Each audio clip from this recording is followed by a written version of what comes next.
Tunashukuru Mungu kwa siku za leo. Ndiyo, siku za leo ni siku nzuri sana. Iko nenda kutukumbusha juu ya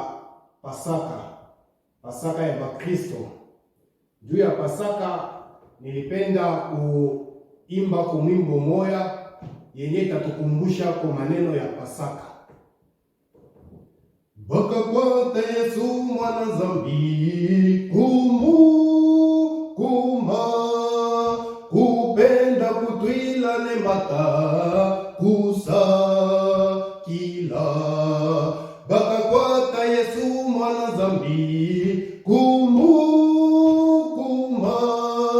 kupenda kutwila ne mata kusakila. Bayuda kubenga bu Yesu kuswa bantu Yesu kushala talala mwaka swaye. Bayuda kubenga bu Yesu kuswa bantu Yesu kushala talala mwaka swaye. Lukita kushala lutupu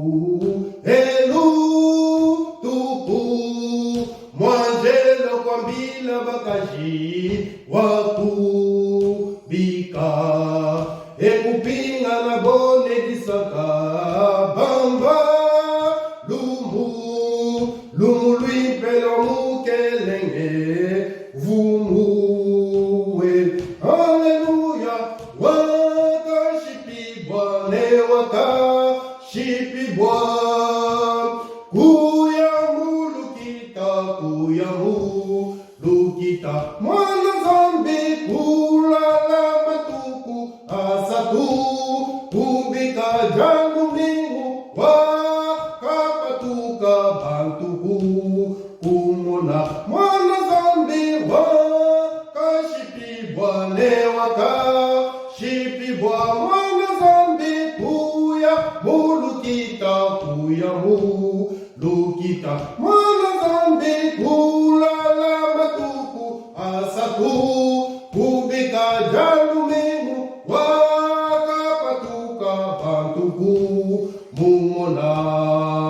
Evangelio kwa minga kumuntu Bayuda bakwata kumuntu bapema badidika jandi Bayuda bakake mabe ne Yesu wakubika bakambane bulelela mwana zambi disanka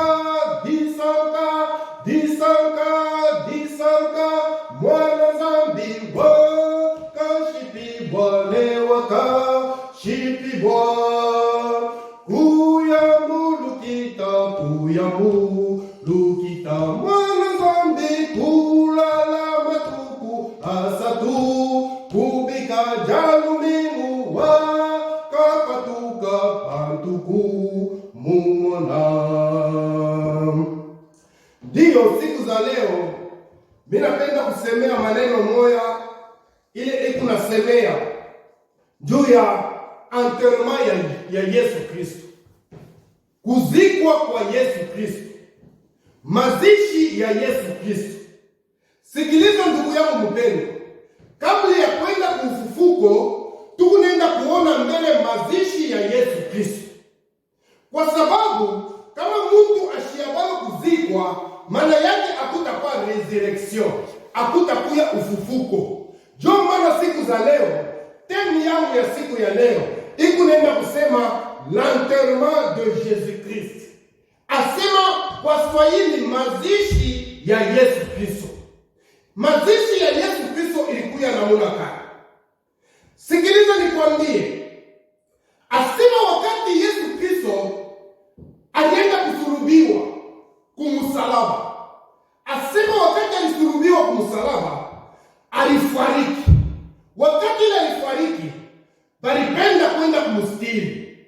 Wakati walienda kupenda kumstiri, asema kulikuya mtu mmoja. Ule mtu aliitwa Yosefu. Ule mtu alikuya mkuhani ndani ya kanisa. Akenda kwa Pilato alibeba mwili wa Yesu Kristo. Asema wakati alifika kwa Pilato, anasema munipatie mwili ya Yesu Kristo. Wakati alibeba mwili ya Yesu Kristo, alienda nayo kuiweka. Alikuwa alisha kutayarisha kaburi mzuri sana. Alikuwa alisha kutayarisha kaburi ilikuwa juu ya maisha yake. Amen, amen. Wakati mtu eko na makuta, utaona ule mtu anatayarisha kaburi. Maana yake siku ile atakufa, anaenda kumzika ndani ya ile kaburi. Lakini wakati Yesu Kristo alisulubiwa msalabani, wakati alikufa, yeye alienda kulomba mwili wa Yesu Kristo kwa Pilato. Joma mupatie mwili wa Yesu Kristo. Tutaenda kusoma ndani ya kitabu ya Luc chapitre yake ya 23 verset yake ya 52 na 54 iko natuonyesha nini? Luc 23 52 à 54. Inasema hivi: étant venu à Pilate, lui demanda le corps de Jésus. Et l'ayant descendu de la croix, il a enseveli dans un lincel.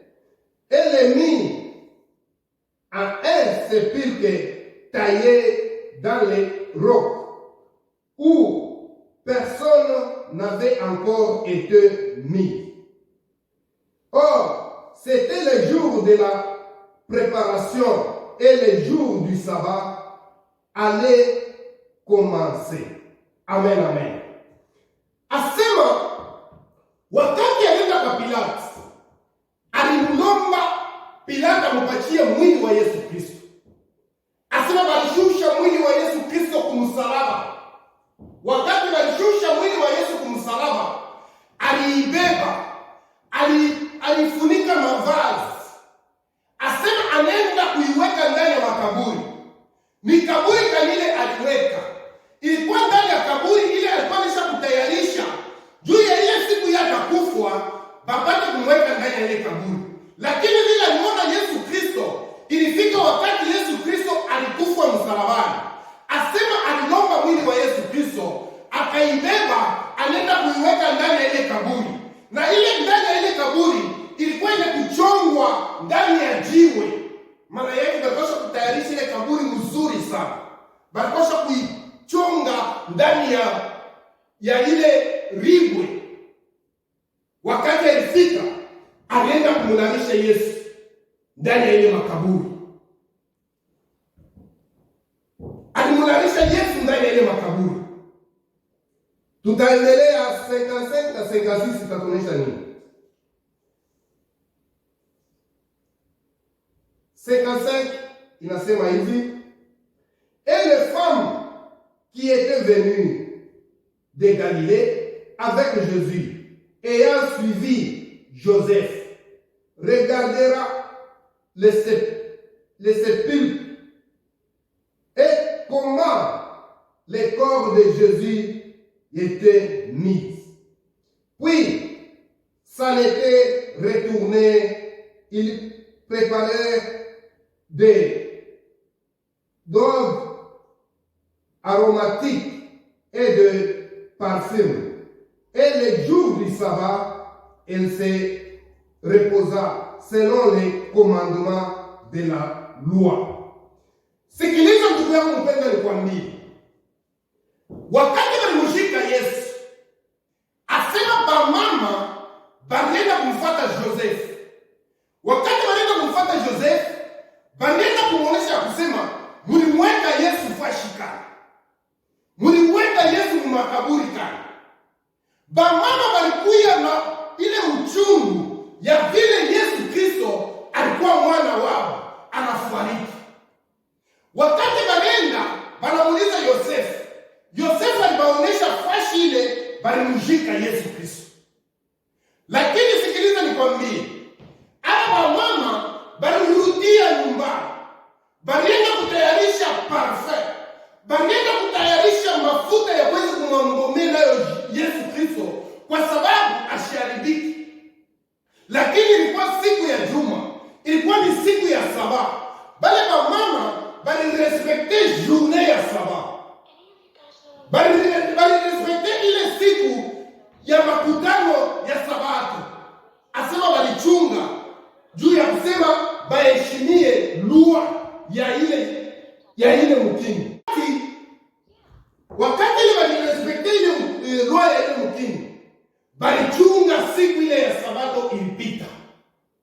Wakati ile siku ya Sabato ilipita, asema wale wamama barienda juu ya kumpakala Yesu Kristo mafuta, barienda juu ya kumpakala parfum. Maana yake mimi nataka kusema na bamama ndio kanisa.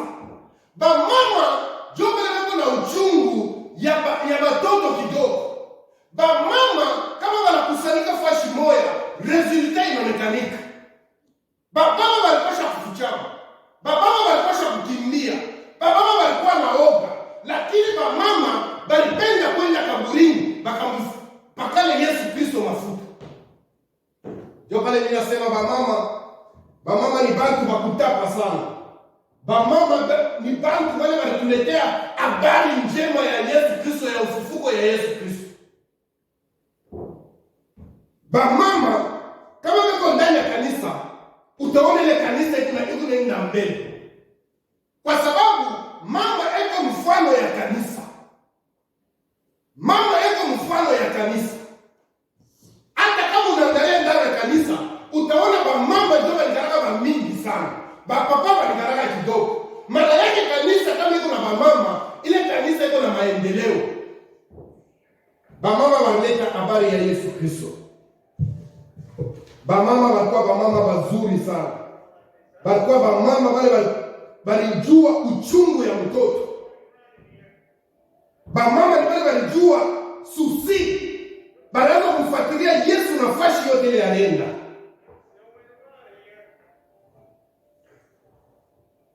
Tutenda paka ndani ya kitabu yetu ya Luc 24 verset yake ya 1. Itatonesha nini? Mais le premier jour de la semaine, comme il était encore fort matin, elles virent au sépulcre et quelques autres avec elles, apportant les aromates qu'elles avaient préparés. Elle trouvera la pierre roulée à côté du sépulcre. Il est temps entré et il ne trouvera point le corps de Jésus-Christ. Amen. Asema mama wakati walifika kaburini, balienda pale busubuhi ya buyakuya kabisa. Asema kulikuya kukingali kukaingiza kidogo. Bakaenda kaburini. Wakati walienda kaburini, asema walikuta jiwe yenye kutelemusha. Walikuta kaburi ilikuwa wazi. Wakati walikuta ile kaburi ilikuwa wazi, baliingia ndani abakuone mwili wa Yesu Kristo. Banaanza kuhangaika. Banaanza kusema banaiba mwili wa Yesu Kristo. Bamama walikuwa na huzuni sana. Wanasema huyu mfalme wetu banamuiba, wala wanafanya nini? Lakini Yesu Kristo alifufuliwa. Kama vile siku ya leo tuko nasemea ni njoo ya Yesu Kristo apate kuya katikati yetu. Yesu Kristo alifufuliwa. Kufufuliwa kwa Yesu Kristo ndio furaha ya Kristo. Kufufuliwa kwa Yesu Kristo ni kuonesha nguvu ya Kristo, ni kuonesha nguvu ya Baba Mungu, ni kuonesha nguvu ya masemo ile Yesu Kristo alisema. Sema kwa amen, amen, amen. Wakati Yesu alifufuliwa, alienda kuGalilea. Asema tuwa inasema nini?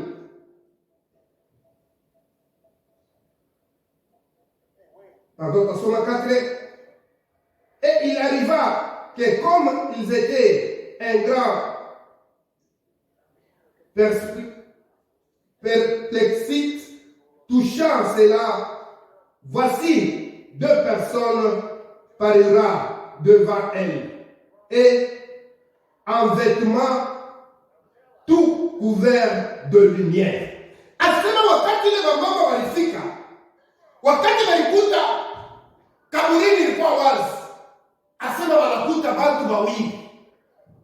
Bali watu wawili walikuwa wamevaa mavazi ya mweupe, na mavazi yao ilikuwa ikuna ngala, ilikuwa ikunaonesha mwangaza.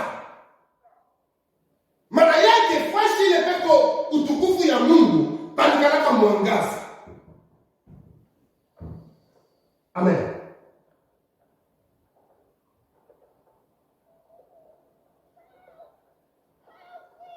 Sisi nasema hivi, il n'est pas ici, mais il est ressuscité.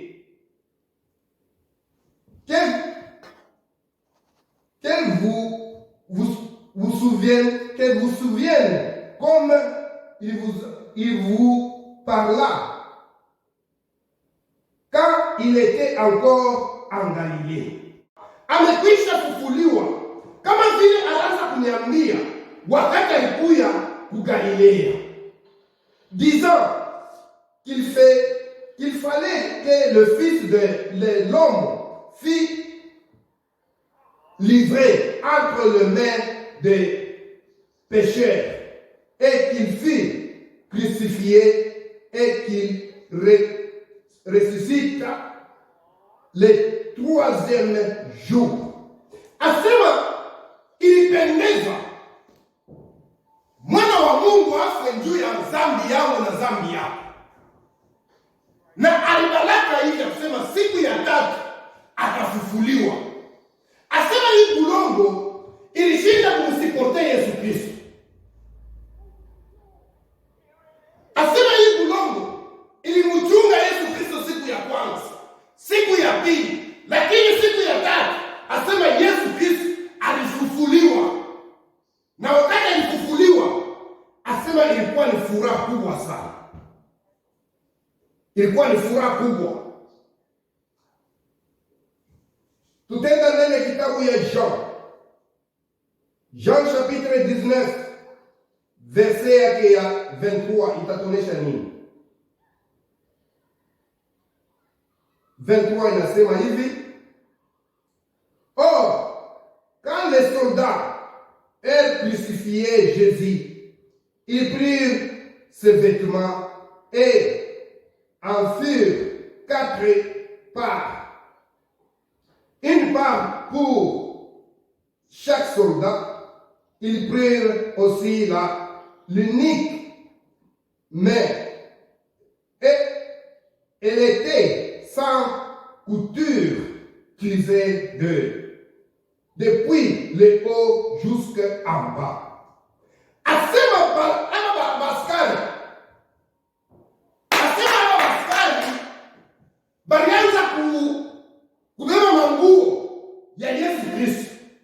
Asema mbeba mavazi ya Yesu Kristo, bali kabula vipande viine. Vazi ya Yesu Kristo ilikuya yasho kushonewa kuanzia yulu mpaka na chini. Ilikuwa ni nguo ya utukufu. Ilikuwa ni nguo ilikuya na utukufu. Sikiliza ndugu yangu mpendwa, nikwambie. Nguo ya Yesu ilikuya na miujiza. Wakati huyu mwanamke anaanza kutoka damu, alibeba decision ya kusema ke nikiende tu, nikibambe nguo ya Yesu Kristo, nitaponeshewa. Asema wakati aligusa tu nguo ya Yesu, aliponeshewa pale pale. Ndio maana baskari balibeba nguo ya Yesu Kristo, balipasula vipande 4, balikabulana, kwa sababu ilikuwa ni nguo, ilikuwa na utukufu. Sema kwa amen. Ni nguo moja ilikuwa na utukufu. Ndio maana Biblia inaonyesha kusema mavazi ya Yesu Kristo ilikuwa ni mavazi ilikuwa na utukufu. Ni mavazi ilikuwa na nguvu ya Roho Mtakatifu. Ni mavazi ilikuwa na uwezo, hata mtu anaigusa anaponeshewa pale pale. Nguo ya Yesu Kristo. Asema wakati ile masolda baliibamba, balikatakata, baliibeba, balaipasua.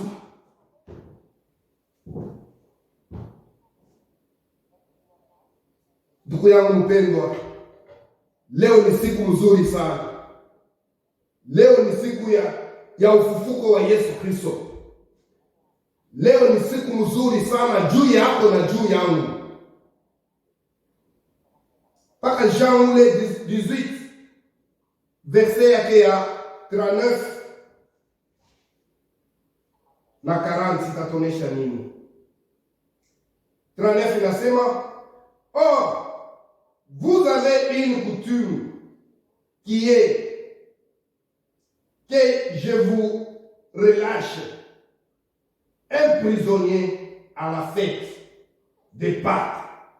Voulez-vous donc que je vous relâche le roi des Juifs? Et tout s'écriera encore disant, non, pas celui-ci, mais Barabbas. Or, Barabbas était un brigand. Hapa binafsi kusema na watu pamoja. Asema wakati ile Pilato aliangalia asikuone makosa ya Yesu Kristo. Ilikuwa wakati ya Pâques. Wakati ya Pâques ni siku ile balikaraka bako na crucifie mtu mmoja, na ni siku ile balikaraka bako na chiria mtu mmoja. Asema libeba anaanza kubaswali Bayuda. Asema misione ndani ya huyu mtu makosa. Sasa katikati ya Yesu Kristo na katikati ya Barabasi, munapenda ni nani tumwachilie? Na munapenda ni nani tumuue? Sikiliza bantu ya dunia hii. Bantu ba dunia wanasema umwache Barabasi lakini umuue Yesu Kristo. Maana yake ninataka kusema nini? Leo hii ndani ya dunia bantu wanakatala neno ya ukweli. Bantu wanakatala kupata verite. Banapenda kufuata maneno ya ongo. Bantu wanaacha kufuata Mungu, wanaanza kufuata vitu vya dunia. Bantu wanapenda bamuue Yesu, lakini bache mwizi aishi. Lakini sikiliza nikwambie, sauti ya Mungu kunasema mwizi yako nakuya kuua, kunyangana na kuharibisha. Mwizi yako pamoja na shetani. Eko na mawazo yake ni njia haribu maisha yako. Lakini leo bado wanapenda shetani, wanamkatala Mungu. Bayuda walikatala Yesu Kristo. Wanasema Yesu ashiishi, hapana. Yesu akufwe, lakini Barabasi hata alikuya mwizi apate kuishi. Leo tunaanza kuona mumakanisa, utaweza kuona kanisa iko na watu 10,000. Kanisa iko na watu 10,000. Lakini hakuna neno ya uzima. Utaona watu wote wako nakimbilia kuile kanisa. Banenda kuile kanisa, peut-être ni ya mamanzisie, peut-être ni ya mapasteur wale wanaisha kubamba madawa, bo wanakimbilia kuile kanisa, banafuata wingi wa bantu. Lakini utezi kuona kanisa ile kuna roho ya Mungu, iko na parole ya verite. Mungu bantu hata mimi bali wanajua verite. Maana yake hapa bantu banakimbilia tu vitu vya dunia. Leo tunaanza kuona batu vingine kukulaya banapenda mafeti, lakini wanakatala neno la Mungu. Banapenda maambiance, lakini wanakatala neno la Mungu. Sikiliza nikwambie, Neno la Mungu iko na uzima ya maisha yako. Neno la Mungu iko na kuletea uzima wa milele. Neno la Mungu iko na kuletea maisha ya milele. Neno la Mungu iko na kufundisha juu ya siku moja ukakutana na Yesu Kristo. Usikuye mtu wa kufuata maneno ya dunia. Usikuye mtu wa kufuata vitu vile vinapotesha watu mtazamo ya Mungu. Kama huyu Yesu wetu alifufuka, ana makaburi tena, maana yake anaenda mbinguni juu ya kutayarishia fwashi. Ile fwashi wewe utaenda kukaa. Lakini kama unafuatilia dunia hii, ujue ya kusema utapotea wewe na dunia. Ukifuatilia makanisa ya uongo, ili kunapotesha watu, usifuate mzima ya watu, lakini wewe fuata neno la Mungu ya uzima wako. Amen, amen. Unapaswa kuwa mtu wa kuwa na ufahamu. Unapaswa kuwa mtu ule kuna akili. Sikiliza nikwambie, bamama ni bamama balazima. Bamama banikalaka beko na chunga kanisa. Bamama banikalaka bantu bale beko na peleka habari njema. Tulijua habari njema ya Yesu Kristo ya kusema anafufuliwa ilikuwa tu ni wakati bamama balienda kaburini. Job aliletea Pierre habari njema. Asema Pierre wakati alisikia ile habari alianza kwenda. Asema palikuwa na mtume mwingine ule alianza kukimbia mbio sana. Alimpita mpaka na Pierre. Alienda kuona verite ile bamama waliletea. Amen, amen. Leo ni siku nzuri. Leo ni siku ya furaha. Leo ni siku ile mie na wewe tunapaswa kuwa na furaha. Kama Yesu asikufufuliwe, kama sisi hatuna na furaha. Ndani ya kitabu ya 1 Corinthiens chapitre yake 15 verset yake ya 14 kushuka, Beko nasema hivi: kama haina juu ya ufufuko ya Yesu Kristo, kama hii habari tu kunanifundisha, ilipasha kwa ya bure. Kama mahubiri tu kunafundisha, haikupasha kwa na valeur. Lakini mahubiri ya siku ya leo iko na valeur kwa sababu Yesu Kristo amekwisha kufufuliwa. Ana ndani ya makaburi, eko kule juu mbinguni, anaisha kuikala kumkono ya uume ya Baba Mungu. Eko na chunga juu ya kwa kukubeba na kwenda kukupeleka fwashi ili nastahili. Leo ni siku ya furaha sana. Nilipenda tu kukushauri hapo juu ya maziko ya Yesu Kristo na ufufuko ya Yesu Kristo. Acha hii habari ya leo ikusaidie kwa maisha yako na upate kuendelea mu maisha ya Kristo. Bwana aubariki.